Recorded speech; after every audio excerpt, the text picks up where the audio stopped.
Hello, dear friends, and welcome back to another story time. It is your storyteller here, and today I have a tale that's going to make your blood boil, and then is going to make your heart sing. You know, we live in a world where people are so quick to judge. We look at the shoes, we look at the watch, we look at the car, and we decide who is worth our respect. But I have always said, and I will say it again today, never judge a book by its cover, because sometimes the dustiest covers hide the most valuable stories. Today's story takes us to the heart of the city, to a place where money isn't just a currency, it is a religion. This story happens at Prestige Motors, the most expensive car showroom in the entire state. We are talking about a place with marble floors so shiny you can see your face in them, crystal chandeliers that cost more than a house, and cars that cost millions of dollars. The air inside smells like expensive leather and money. And running the floor that day was a man named Vincent. Now, let me tell you about Vincent. You know this type of person? Vincent was the top salesman, and he didn't let anyone forget it. He wore suits that were tailored to perfection. His hair was slicked back with enough gel to stop a bullet, and he had a smile that didn't reach his eyes. Vincent didn't see people, he saw wallets. If you didn't look like you had $1 million in your pocket, to Vincent, you were invisible.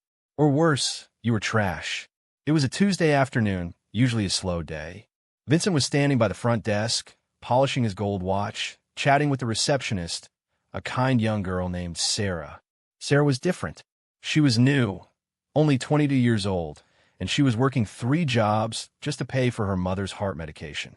She was tired, her shoes were worn out, and she was terrified of losing this job because the commission could save her mom's life.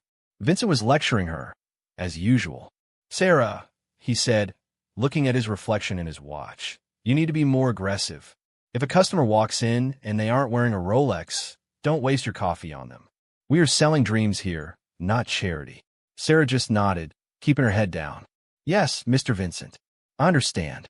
But just as Vincent was explaining how he could spot a waste of time from a mile away, the automatic glass door slid open, and in walked a nightmare for a place like Prestige Motors. It was an old man. He must have been in his late 70s. His face was wrinkled like a road map of a hard life. His skin was tanned from the sun, and his hands were thick and calloused. But it was his clothes that made Vincent gasp in horror. The old man was wearing faded, dirty denim overalls that were covered in patches of dried mud. He had on a plaid shirt that was fraying at the collar, and huge, heavy work boots that left faint, dusty footprints on the pristine marble floor. He was carrying an old, stained canvas bag over his shoulder. The showroom went silent. The other customers, a wealthy couple looking at a convertible, stopped and stared. Vincent's face turned red. He didn't just see a poor man. He saw a stain on his perfect floor. He marched over to the old man, his shoes clicking loudly on the tiles. The old man was looking at a bright red sports car, his eyes wide with wonder, reaching out a shaking hand to touch the hood. "Hey!" Vincent shouted, his voice echoing off the glass walls. "Don't you dare touch that car." The old man flinched and pulled his hand back. He looked at Vincent with soft, watery eyes. "Oh, I'm sorry, son. I didn't mean any harm. I've never seen one this close before. It's beautiful." Vincent stood in front of him, blocking the view of the car, crossing his arms. "This isn't a museum, old man, and I'm certainly not your son. This is a private establishment for serious buyers only. Look at the floor. You're tracking mud everywhere. Do you have any idea how much it costs to clean this place?" The old man looked down at his boots and looked ashamed. "I apologize. I came straight from the farm. I didn't have time to change. I just wanted to ask about the price of this red one here." Vincent laughed. It was a cruel, loud laugh that was meant to humiliate. "The price? You want to know the price? Pops, the tires on this car cost more than your entire farm. You couldn't afford the air in the tires, let alone the car. Now, turn around and leave before I call security. You're scaring the clientele." Sarah, who was watching from the desk, felt her heart squeeze. She saw her own grandfather in this old man. She saw the exhaustion, the humility. She couldn't just stand there. Ignoring Vincent's earlier warning, she grabbed a bottle of water and walked over. "Sir," Sarah said gently, stepping between Vincent and the old man. Here, you look thirsty. Please have some water. The old man looked at Sarah, and a genuine smile broke through his wrinkles. Thank you, child. That is very kind of you. God bless you. Vincent turned on Sarah like a viper. Sarah, what did I just tell you? Did I tell you to serve water to vagrants? Get back to the desk. In fact, don't bother. If you like trash so much, maybe you should go work at the dump. You are this close to being fired. Sarah trembled, tears forming in her eyes, but she didn't move.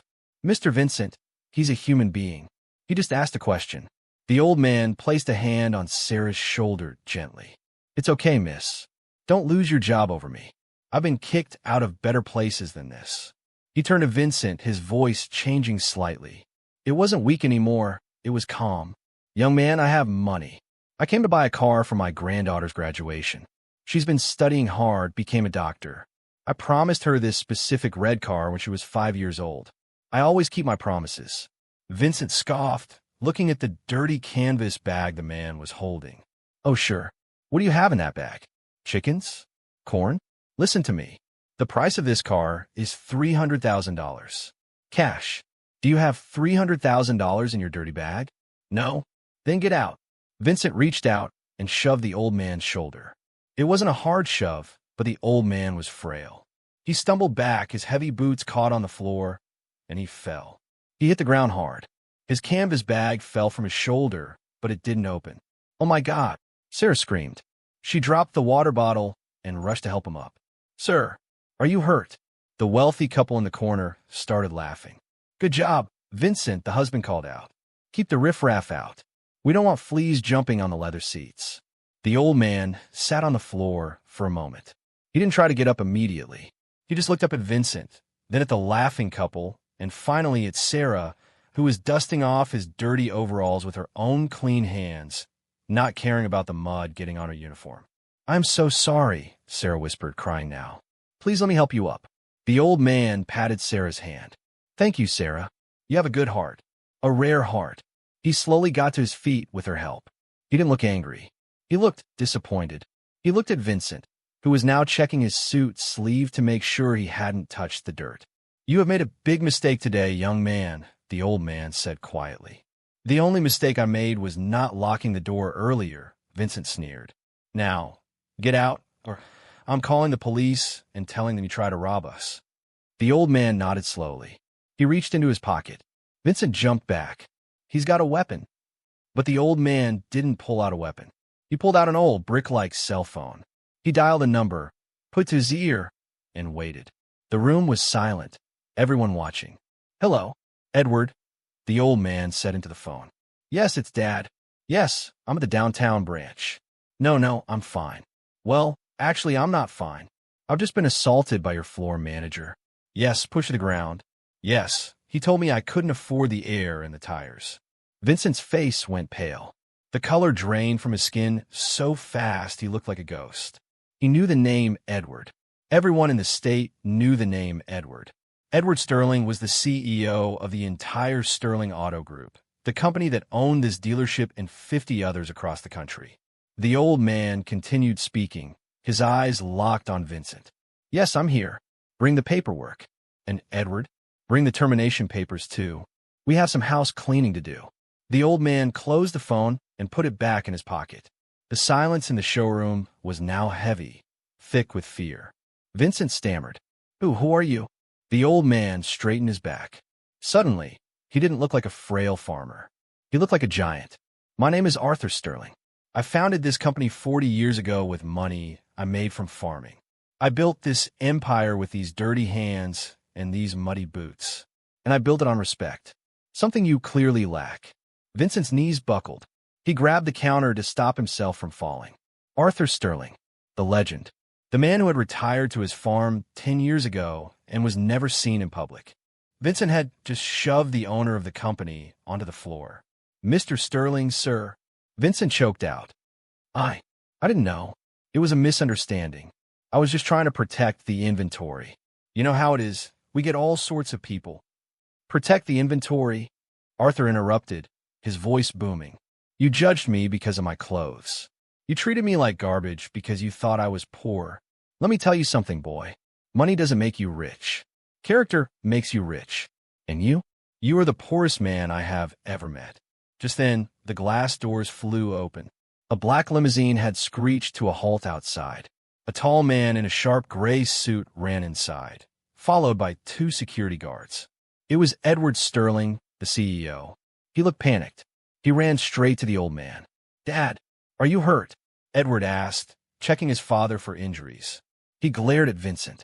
"Who did this? Did he touch you?" Arthur brushed his son off gently. "I'm fine, Edward. I'm a tough old bird. But this man," he pointed a calloused finger at Vincent, "he represents everything I hate. He humiliated me. He humiliated this young lady. And he made a mockery of our family name." Edward turned to Vincent. His eyes were cold as ice. "Vincent, isn't it? Pack your things. Sir, please." Vincent fell to his knees, literally begging now. The arrogance was gone, replaced by pathetic fear. "I have a mortgage.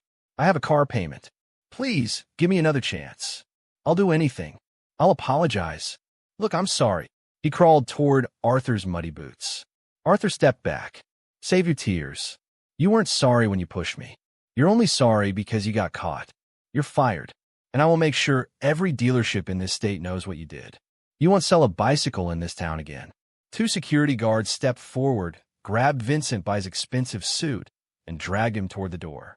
As he was being dragged out, kicking and screaming, the wealthy couple who had laughed earlier tried to sneak out the side door. "Hey, you two," Arthur called out. They froze. "I saw you laughing. I don't want your business either. Get out." They scrambled out, heads down in shame. Arthur then turned his attention to Sarah. She was standing in the corner, holding her breath, terrified that she was next. Arthur walked over to her, his heavy boots thumping on the marble. He stopped in front of her and smiled. It was the same warm smile he had given her when she offered the water. "And you?" Arthur said softly. "I'm sorry, sir," Sarah whispered, looking down. "I should have stopped him earlier." "Look at me, child," Arthur said. Sarah looked up.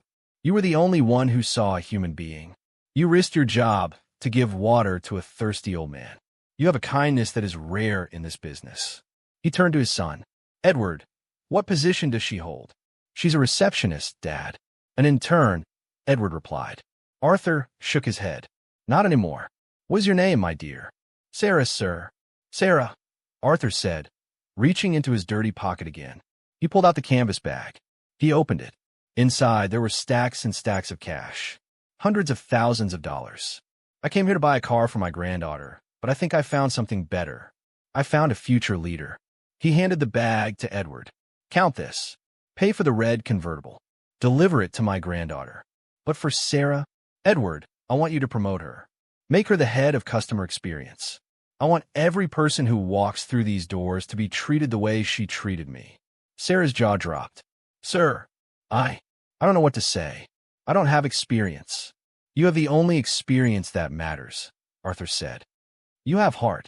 And by the way, I heard you talking on the phone earlier when I walked in. Something about your mother's surgery." Sarah's eyes widened. "Yes, sir."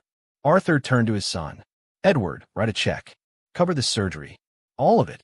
Consider it a bonus for being the only person with a soul in this building." Sarah broke down. She fell to her knees, sobbing, grabbing Arthur's calloused hand. "Thank you. Oh my God, thank you. You saved us." Arthur pulled her up and hugged her. He smelled like soil and hard work, and to Sarah, it was the best smell in the world. "No, Sarah, you saved yourself. You planted a seed of kindness, and today, you are harvesting the fruit." News of the incident spread like wildfire. Vincent was blacklisted from the industry. He lost his fancy apartment and his sports car. The last time anyone saw him, he was working a fast food drive-thru, forced to be polite to everyone, no matter what they looked like. As for Sarah, she became the youngest manager in the company's history. She paid for her mother's surgery, and her mother made a full recovery. Sarah ran that showroom with a simple rule: treat everyone like a billionaire, even if they are wearing muddy boots. And Arthur? He went back to his farm. He still drives his old pickup truck, and he still wears his dirty overalls. But every now and then, he stops by the showroom just to sit and have a cup of coffee with Sarah, and they laugh about the day the old farmer bought the dealership. So, my friends, what is the lesson here? It is simple. The world is full of Vincents and Sarahs. You have a choice every single day. You can be arrogant, judging people by what they have, or you can be kind, judging people by who they are. Remember, the toes you step on today might be connected to the foot that kicks you tomorrow. Be kind always, because you never know who is really standing in front of you. But wait, the story doesn't end there. Years later, something happened that proved that karma is a circle that never stops spinning. 5 years had passed since that day. Sarah was now the regional director. She was walking down the street in the bitter cold of winter. She saw a homeless man sitting on a cardboard box, shivering, holding a cup out for change. His face was hidden by a dirty scarf. Most people walked past him, ignoring him, just like Vincent used to ignore people. Sarah stopped. She remembered where she came from. She remembered Arthur. She reached in her purse and pulled out a $20 bill. She bent down to put it in the cup. "Here you go," she said warmly. "Get yourself something hot to eat." The homeless man looked up. His eyes met hers. And in that second, Sarah froze. The eyes were familiar. They were eyes that used to be full of arrogance, now filled with despair. "Vincent," she whispered. The man pulled the scarf down. It was him. He looked 10 years older. His teeth were yellow, his face thin. He recognized her too. He looked at her expensive coat, her confidence, her kindness. And then he looked at his own dirty hands. "Sarah," he rasped, his voice broken. You did well." Sarah didn't know what to say. The man who had almost ruined her life was now begging for her help. She could have walked away. She could have laughed. She could have told him to get out. But Sarah was not Vincent. She took the $20 back. Vincent's face fell. He thought she was going to mock him. Instead, Sarah reached into her bag and pulled out a business card. She handed it to him along with a $100 bill. "Prestige Motors needs a night cleaner," she said softly. "It's minimum wage. It's hard work. And you have to respect everyone who walks through the door. Can you do that?" Vincent looked at the card. Tears streamed down his dirty face, washing away the grime. He nodded frantically. Yes, I can. I promise. Thank you. Thank you." "Show up on Monday," Sarah said, standing up. "And Vincent, don't be late." She walked away, leaving him weeping on the sidewalk. She gave him a second chance, not because he deserved it, but because that is what Arthur would have done. This story reminds us that life is an elevator. Sometimes you're on the way up, sometimes you're on the way down. Be nice to the people you meet on the way up, because you will meet them again on the way down. That is the story for today. If this touched your heart, if you believe in the power of kindness, do me a favor. Hit that like button, share this with someone who needs to hear it, and subscribe for more stories that feed the soul. Until next time, stay humble, stay kind, and keep shining.